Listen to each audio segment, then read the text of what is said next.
Classic Mullet What's up? 8.0. What's up? Good day to everyone mga bossing. Dito naman tayo sa bago nating episode. At may client po tayo, dito po si Boss G. Gusto niyang gupit ay Daniel. Wow, classic mullet lang po ito. Yan o, ang gupit naman niya mga boss.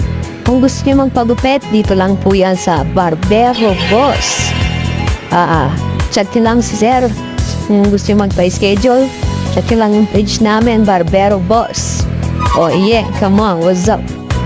At dito po yan sa may Katipunan, Kings Point, matatagpuan ang barbershop namin. Kaya ano pang hinihintay nyo? Tara na mga bossing! Kupit na kayo! Ano na? Sige na! At ako nga pala si Arjo Sadio, ang inyong barbero, musikero, dating kusinero sa Subo. Oh yeah, come on!